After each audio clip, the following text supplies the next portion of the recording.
guys, and welcome to another Emma Watson makeup tutorial.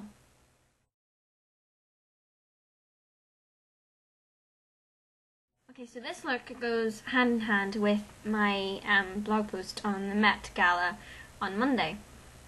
This look is a very simplistic look. Again, it's very Emma. It's very simple, yet it has some sort of impact. It's really nice. It's really nice look and really simple to do. So, I've started off with my foundation, powder, and a bit of blusher, which you can sort of see. It's this blusher, this particular color of blush is a bit of a pink, but it's got like a bit of a like a brownish tint to it. It's darker than it's a dark pink, but with a little bit of brown in it. So it's really nice. So it kind of go as a bronzer, blusher type thing. So that's my face. Again, very defined eyebrows. Always very defined eyebrows with Emma. Always very square at the front, and then thick, and then a teeny little bit down here. But anyway, let's start with the look. I've primed this eye already, using my usual primer, Urban Decay's Primer Potion. And I'm going to start with a Max Factor eyeshadow that is the same color or a color close to my natural skin tone. Now you don't need to use every product that I'm using here. You don't have to use the exact products. You can get similar effects with cheaper products. Like you should be able to find an eyeshadow that is the same color or matches your skin tone with any makeup brand. I just chose Max Factor because I thought, well, at first I thought Max Factor would be pretty good because I really like Max Factor. I really like the foundation and the mascara and everything else. But you can choose a cheaper product. You don't have to use the exact products that I'm using today. Okay. Next, I'm going to take a thin brush, and I'm going to be using a Rimmel London Trio, and this is 710 Twilight Zone, and it's basically a white, then kind of a steely grey, and a black. That's all you'll need for this, just a white, a grey, and a black. This Rimmel set is actually really cheap, and it's really good quality. Although you do get a brush with it, kind of like a little makeup brush with it. It doesn't really help. You need to get your own brushes, I suppose. But you start off with, if you're using these, a grey, the middle colour, and you're putting that all over the eyelid, just the eyelid, nowhere else. Now this is like the first proper time I'm using these colours, so it does take a couple of applications to get the colour the way you want to. And I know the camera quality in this webcam is bad, and the lighting is sort of bad. Well, it's okay now, I suppose the sun's coming up. The sun is really bright outside.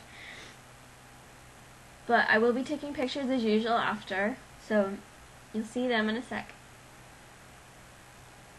And a list of products that I've been using, and a detailed how-to, a step-by-step, will be written out on my Watson fashion blog. So you don't need to worry if you're finding it hard to follow these. Next you put the black. Now careful when you're using black because it can get really messy, so don't use a lot of it at the start, just build it up gradually. And you want to put this on your outer eyelid, top and bottom. Now only on your eyelid, don't go near the crease. And also another reason to build the colour up is it's not on her skin, it's not jet black, it's kind of like a greyish black. So don't put too much black on the outer corner. You want the colour, you don't want it jet black like Kristen's interview look. You just want a hint of colour there. And if you make a mistake, either use a tissue or a Q-tip. they're surprisingly handy to get rid of makeup that has fallen on your cheek or has fallen in the inner corners of your eye or something, or fallen somewhere where you don't want it to fall. It's very easy to get rid of. You don't have to wipe all your makeup off and start again. Okay, so once you're happy with that, clean your brush on a tissue, because you are using black in it. You don't want to mix your colors. And next we need to apply the white. Now the white goes in the entire inner corner, and you want this white to stand out, so put quite a lot of it on and put it down the bottom here as well.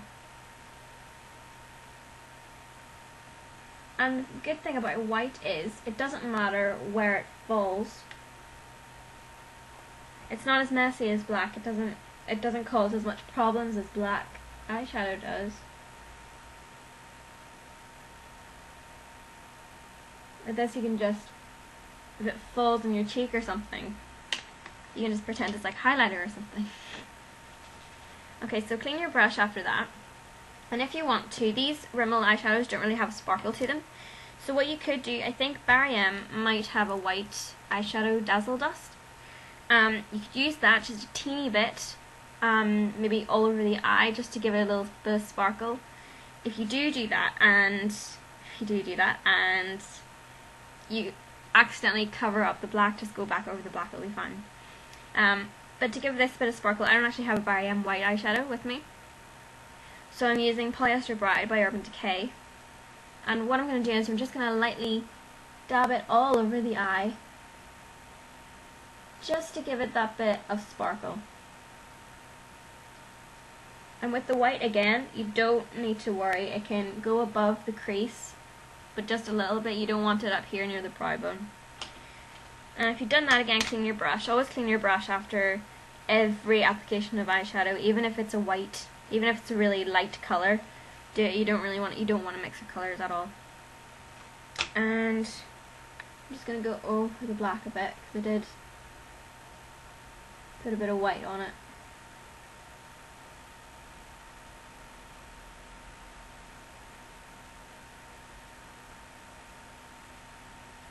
Okay, that should do. Okay, next I'm going to do my eyebrows. Now what you do is you want to brush out your eyebrow first.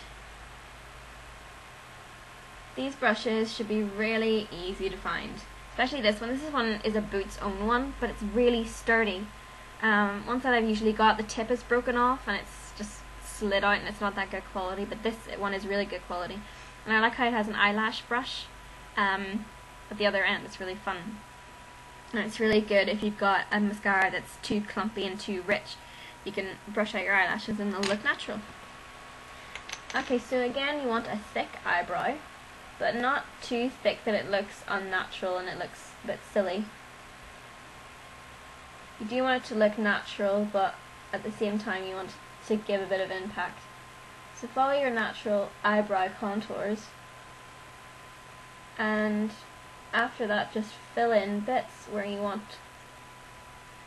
it to look more full, like what I've done here.